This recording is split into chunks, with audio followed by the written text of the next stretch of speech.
ಮಹಿಳೆಯರ ಮೇಲಿನ ದೌರ್ಜನ್ಯ ನಡೆಯುತ್ತಿರುವಂಥ ಹಿನ್ನೆಲೆಯಲ್ಲಿ ಕೂಡ ಕೇರಳದಲ್ಲಿ ಏನು ಹೇಮಾ ಕಮಿಟಿ ಮಾಡಿದೆ ಅದೇ ರೀತಿ ಕರ್ನಾಟಕದಲ್ಲಿ ಒಂದು ಕಮಿಟಿಯನ್ನು ಮಾಡಬೇಕು ಅನ್ನುವಂಥ ಆಗ್ರಹಗಳು ಕೂಡ ಚಿತ್ರರಂಗದಿಂದ ವ್ಯಕ್ತ ಆಗ್ತಿದೆ. ಇದ್ರ ಬಗ್ಗೆ ಮಾತನಾಡೋದಕ್ಕೆ ನಮ್ಮ ಜೊತೆಗೆ ಸ್ವತಃ ನಟಿಯೂ ಆಗಿರುವಂತಹ ಸಂಜನಾ ಅವರು ಇದ್ದಾರೆ. ಅವ್ರ ಹತ್ರ ಒಂದಷ್ಟು ವಿಚಾರಗಳನ್ನ ಮಾತಾಡುವಂಥ ಒಂದು ಪ್ರಯತ್ನ ಮಾಡೋಣ.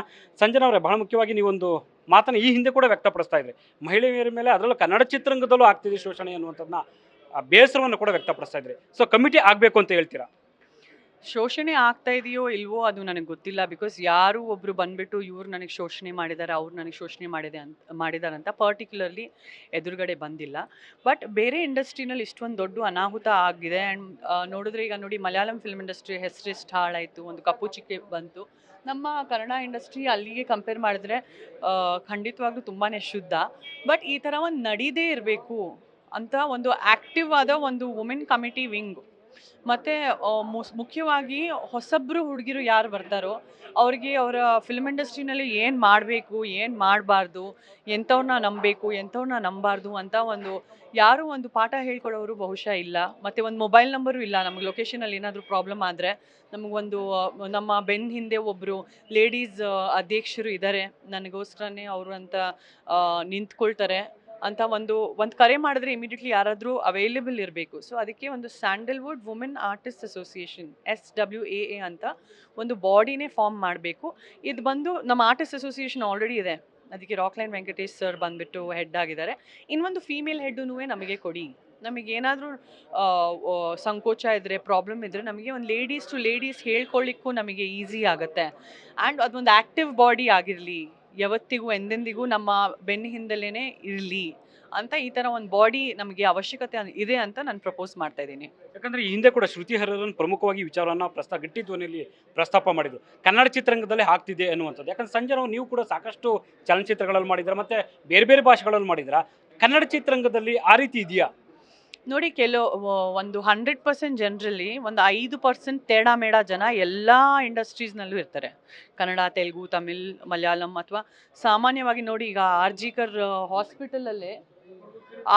ಹಾಸ್ಪಿಟಲಲ್ಲೇ ಈಗ ಹೇಗೆ ನಡೆದಿದೆ ಅಂದರೆ, ಆರ್ ಜಿ ಕರ್ ಹಾಸ್ಪಿಟಲ್ ಒಂದು ಡಾಕ್ಟರ್ ಜೊತೆ ಈ ಥರ ನಡೆದಿದೆ, ಒಂದು ಹಾಸ್ಪಿಟಲ್ ಈ ಥರ ಅಂದರೆ 100ಕ್ಕೆ 100 ಹಾಸ್ಪಿಟಲ್ ಆ ಥರ ಇಲ್ಲ.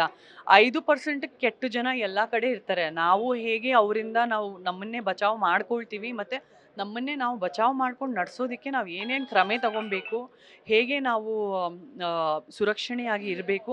ಸ್ಪೆಷಲಾಗಿ ತಿರ್ಗಾ ಹೇಳ್ತಾ ಇದ್ದೀನಿ, 17-18 ಇಯರ್ ಓಲ್ಡಲ್ಲಿ ಬಂದಿರೋ ಬಾಲ್ಯ ವಯಸ್ಸಲ್ಲಿ ಅವ್ರಿಗೆ ಅವರ ಹಕ್ಕುಗಳು ಹೇಳಬೇಕು. ನೋಡಿ, ಶೂಟಿಂಗ್ ಹೋದಾಗ ನೀವು 1+1 ಟಿಕೆಟ್ ಕೇಳಿ, ಫ್ಲೈಟ್ ಟಿಕೆಟ್ ಕೊಟ್ಟಿಲ್ಲ ಅಂದರೆ ಅಟ್ಲೀಸ್ಟ್ ಒಂದು ವಾಲ್ವೋ ಬಸ್ ಟಿಕೆಟ್ ಆದರೂ ಕೇಳಿ. ಒಬ್ಬರೇ ಶೂಟಿಂಗ್ ಹೋಗಬೇಡಿ, ಹಗಲಲ್ಲೇ ಅಲ್ಲ ರಾತ್ರಿ ಖಂಡಿತವಾಗ್ಲೂ ಒಬ್ಬರೇ ಶೂಟಿಂಗ್ ಹೋಗಬೇಡಿ. ಬೆಂಗಳೂರಲ್ಲೆಲ್ಲ ಬೆಂಗಳೂರಿಂದ ಹೊರಗೇನೂ ಶೂಟಿಂಗ್ ಇದ್ದರೂ ಖಂಡಿತವಾಗ್ಲೂ ಒಬ್ಬರೇ ಹೋಗಬೇಡಿ. ಅದಕ್ಕೆ ಪ್ರೊಡಕ್ಷನ್ನೇ ನಿಮಗೆ ಟಿಕೆಟ್ ಮಾಡಿಕೊಡುತ್ತೆ. ಇದೆಲ್ಲ ಹೇಳಿಕೆಗಳು ನಾವು ಹೊಸಬ್ರನ್ನ ಕಲ್ತ್ಕೊಡ್ಬೇಕು. ಆ್ಯಂಡ್ ಹೊಸ ಹುಡುಗಿರು ಯಾರಾದರೂ ಬಂದ್ಬಿಟ್ಟು ಹೇಳ್ತಾರೆ ನಾನು ಒಂದು ಪ್ರೊಡ್ಯೂಸರು ಅಂತ, ಅವ್ರು ನಂಬಿಡ್ತಾರೆ. ಸೊ ಆ ಥರ ನಂಬೇಡಿ. ನಾವೇ ಒಂದು ಒಕ್ಕೂಟ ಮಾಡ್ತೀವಿ, ಸ್ಯಾಂಡಲ್ವುಡ್ ವುಮೆನ್ ಆರ್ಟಿಸ್ಟ್ ಅಸೋಸಿಯೇಷನ್. ಅದ್ರಲ್ಲಿ ಬಂದು ನೀವು ಮೆಂಬರ್ ಆದಮೇಲೆ ನಿಮಗೆ ಒಂದು ರೂಲ್ ಬುಕ್ ಕೊಡ್ತೀವಿ. ಆ ರೂಲ್ ಬುಕ್ಕಲ್ಲಿ ನಾವು ಪ್ರತಿಯೊಂದು ಬರಿತೀವಿ. ಈ ಥರ ನೋಡಿ, ಪರಿಶೀಲನೆ ಮಾಡೋದು ತುಂಬಾ ಮುಖ್ಯ. ನಿಮಗೆ ಯಾವುದಾದ್ರೂ ಒಂದು ಪ್ರೊಡ್ಯೂಸ್ ಮಾಡ್ತಾರೆ, ಡೈರೆಕ್ಟ್ ಮಾಡ್ತಾರೆ ಅಂತ ಹೇಳಿದ್ರೆ ಅದಕ್ಕೆ ಡೀಟೇಲ್ ಆಗಿ ಪರಿಶೀಲನೆ ಮಾಡೋದು ತುಂಬಾ ಮುಖ್ಯ. ಪರಿಶೀಲನೆ ಮಾಡದೆ ಯಾರನ್ನೂ ನಂಬೇಬೇಡಿ ಅಂತಲೂ ಅವ್ರಿಗೆ ಒಂದಷ್ಟು ವಿದ್ಯೆ ಕೊಡೋದು, ಜ್ಞಾನ ಕೊಡೋ ಕೆಲಸ ಇದು ಒಂದು ಸ್ಯಾಂಡಲ್ವುಡ್ ವುಮೆನ್ ಆರ್ಟಿಸ್ಟ್ ಅಸೋಸಿಯೇಷನ್, ಸ್ವಾ ಅಂತ ಇದರ ಹೆಸರು. ಸೊ ಇದರ ಸ್ಥಾಪನೆ ಆದರೆ ಇದರಲ್ಲಿ ಒಬ್ಬರು ಹಿರಿಯರು ಇರಲಿ, ಮತ್ತು ಒಬ್ಬರು ಕಿರಿಯರಿಂದ ಅಂದರೆ ಜೂನಿಯರ್ಸ್, ನಮ್ಮ ಏಜಲ್ಲಿರೋರು ಒಬ್ಬರು ಇನ್ಚಾರ್ಜ್ ಇಡಿ, ಮತ್ತು ಒಂದು ಹಿರಿಯ ನಟಿಯನ್ನು ಒಂದು ಇನ್ಚಾರ್ಜ್ ಇಡಿ. ಅದಿಲ್ಲದೆ ಗೌರ್ಮೆಂಟಿಂದನೂ ನಮಗೆ ಯಾರಾದರೂ ಒಬ್ಬರು ಇನ್ಚಾರ್ಜ್ ಕೊಡಿ. ನಾನು ಇಲ್ಲಿಗೆ ಯಾಕೆ ಬಂದಿದ್ದೀನಿ ಅಂದರೆ, ವಿಧಾನಸೌಧಕ್ಕೆ ಇದೊಂದು ಸ್ವಾ ಅಂತ ನಾವು ಮಾಡ್ತಾ ಇರೋದು. ಇದಕ್ಕೆ ಒಂದು ತೂಕ, ಒಂದು ಬೆಲೆ ಯಾವಾಗಿರುತ್ತೆ ಅಂದರೆ, ಇದು ಒಂದು ಗವರ್ಮೆಂಟ್ ಸರ್ಟಿಫೈಡ್ ಸಂಸ್ಥೆ, recognised by government of Karnataka ಅಥವಾ ಎಫಿಲಿಯೇಟೆಡ್ ಬೈ ಗೌರ್ಮೆಂಟ್ ಆಫ್ ಕರ್ನಾಟಕ ಅಂತ ನಮ್ಮ ಬೆನ್ನ ಹಿಂದೆ ಗೌರ್ಮೆಂಟ್ ಆಫ್ ಕರ್ನಾಟಕ ನಿಂತರೆ ಅದಕ್ಕೆ ನಮಗೂ ಇನ್ನೂ ಒಂದಷ್ಟು ವೇಟೇಜ್ ಇರುತ್ತೆ, ತೂಕ ಇರುತ್ತೆ. ಸೊ ಲೀಗಲ್ ಆಗಿ ನಾವು ಸ್ಟ್ರಾಂಗ್ ಆಗ್ತೀವಿ. ಹಾಗಾಗಿ ನಾನಿಲ್ಲಿ ಒಂದು ಅರ್ಜಿ ಕೊಡಲಿಕ್ಕೆ ಬಂದಿದ್ದೀನಿ. ಮೇಡಮ್, ಬಹಳ ಮುಖ್ಯವಾಗಿ ಈಗ ಹೇಳಿದ್ರಿ ನೀವು, ಹೊಸ ಮುಖಗಳು, ಯುವ ನಟಿಯರು ಬಂದಾಗ ಅವ್ರ ವಿಚಾರದಲ್ಲಿ ಒಂದಷ್ಟು ಕನ್ನಡ ಚಿತ್ರರಂಗದಲ್ಲಿ ಒಂದಷ್ಟು ಆಗ್ತಿದೆ ಈ ರೀತಿ ಬೆಳವಣಿಗೆಗಳು, ಆದರೆ ಎಲ್ಲರೂ ಇಲ್ಲ, ಒಂದು 5% ಇದೆ. ಅಂದರೆ ಅಂಥವ್ರಿಗೆ ಏನು ಕಿವಿ ಮಾತುಗಳು ಹೇಳ್ತೀರಾ? ಅದೇ ನಾನು ಹೇಳ್ತಾ ಇದ್ದೀನಲ್ಲ, ಪರಿಶೀಲನೆ ಮಾಡೋದು ಕಲೀರಿ ನೀವು.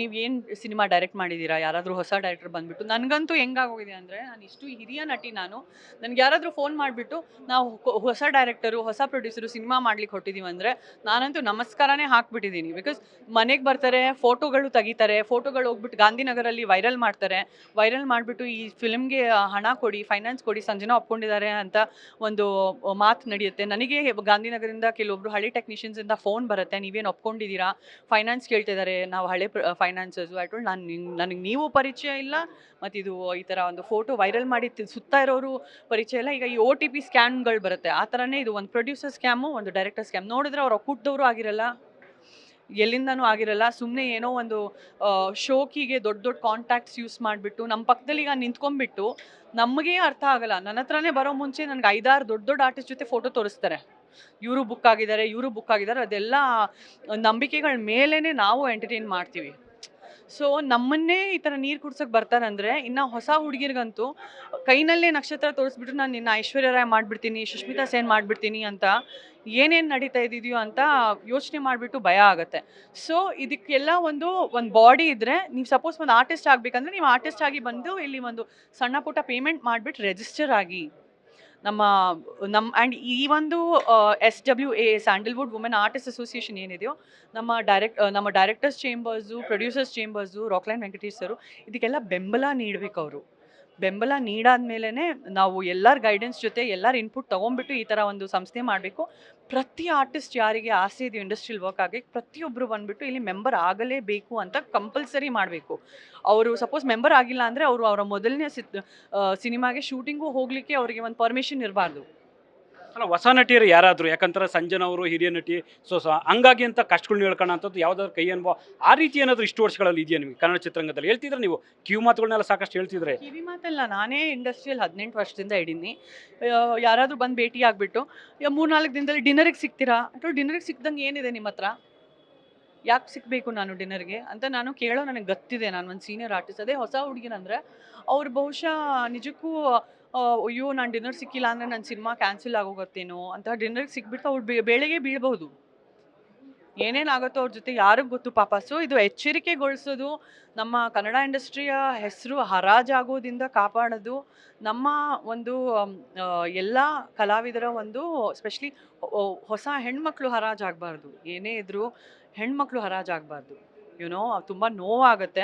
ಸೊ ನನ್ನ ಸಂಜನಾ ಗಲ್ರಾಣಿ ಫೌಂಡೇಶನ್ ಮೂಲಕ ನಾನು ಹೊಸಬ್ರಿಗೆ ಒಂದಷ್ಟು ತಿಳುವಳಿಕೆ, ಒಂದಷ್ಟು ಮಾಹಿತಿ ಕೊಡಲಿಕ್ಕೆ ಮುಂದೆ ಬಂದಿದ್ದೀನಿ, ಎಚ್ಚರಿಕೆ ನೀಡಲಿಕ್ಕೆ ಮುಂದೆ ಬಂದಿದ್ದೀನಿ. ಆ್ಯಂಡ್ ಈ ಥರ ಒಂದು ಸಂಸ್ಥೆ ಆದರೆ ನಿಜಕ್ಕೂ, ಬಿಕಾಸ್ ಈಗ ಆರ್ಟಿಸ್ಟ್ ಅಸೋಸಿಯೇಷನ್ ಅಂತ ಇದೆ ನಮಗೆ, ರಾಕ್ಲೈನ್ ವೆಂಕಟೇಶ್ ಸರ್ ಅದ್ದೂರಿಯಾದ ಒಂದು ನಾಯಕರು, ಅದಕ್ಕೆ ಲೀಡರು ಅವರಿದ್ದಾರೆ. ಬಟ್ ನನಗೊಂದು ಲೇಡೀಸ್ ಹೆಡ್ ಇದ್ದರೆ ಎಷ್ಟೋ ಒಳ್ಳೇದಾಗತ್ತಲ್ವಾ.